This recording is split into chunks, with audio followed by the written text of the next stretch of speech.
We will be discussing a numerical based on no load working of transformer. ये numerical दिसंबर 2006 में पूछा गया है और ये न्यूमेरिकल बोलता है कि एक सिंगल फेज ट्रांसफार्मर है जिसका की रेटिंग है 3300/220 वोल्ट 50 हर्ट्ज और वो नो लोड करंट ले रहा है 0.8 एम्पियर की और जो पावर है वो है 500 वॉट्स। कैलकुलेट करना है एक्टिव और मैग्नेटाइजिंग करंट और पावर फैक्टर। तो सबसे पहले तो हम ये देखते हैं कि हमको क्या क्या दिया हुआ है गिवन। तो हमको जो चीज गिवन है वो है I0। I0 की वैल्यू है 0.8 एम्पियर मतलब नो लोड करंट। फिर हमको दिया हुआ है वोल्टेज रेटिंग 3300/220 वोल्ट 220 वोल्ट। इसका मतलब V1 है 3300 और V2 है कितना 220 वोल्ट। ठीक है, इसके अलावा हमारे काम का जो है वो है पावर। पावर कौन सा दिया होता है यहाँ पे? Active power. एक्टिव पावर अभी हम नो लोड कंडीशन की बात कर रहे हैं तो ये पावर है basically no load active power. No load, ठीक है, नो लोड एक्टिव पावर। इसको किससे डिनोट करते हैं हम? P0 से। P0 की वैल्यू दी है 500 वॉट्स।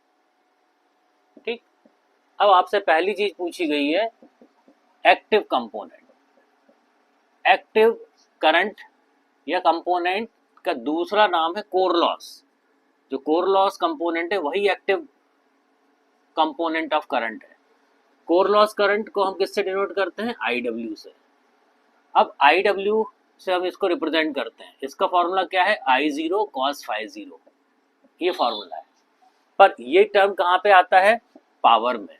एक्टिव पावर को हम जब बोलते हैं तो ये होता है बेसिकली ये I0 cos φ0, मतलब ये वैल्यू है IW। तो P0 is equal to V1 into IW, ये आ गया।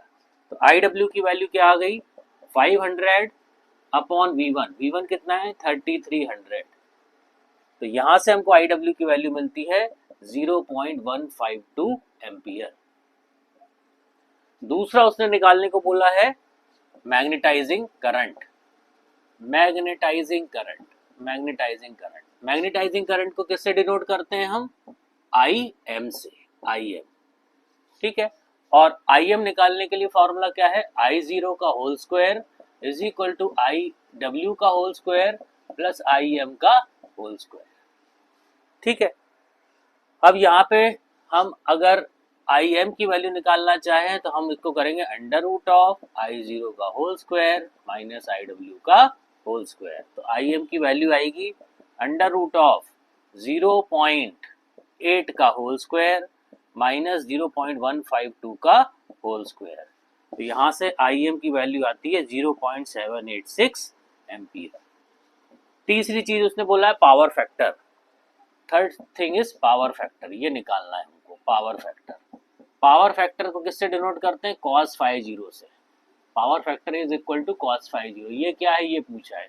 तो हमारे पास फॉर्मूला है, यहाँ से हम cos φ0 की वैल्यू लिखेंगे P0 upon V1 into I0। तो cos φ0 यहाँ से आएगा, P0 है 500, V1 है 3300, I0 है 0.8। तो cos φ0 मतलब पावर फैक्टर आ जाएगा कितना? 0.189। तो इस तरह से इस न्यूमेरिकल को सॉल्व करना है।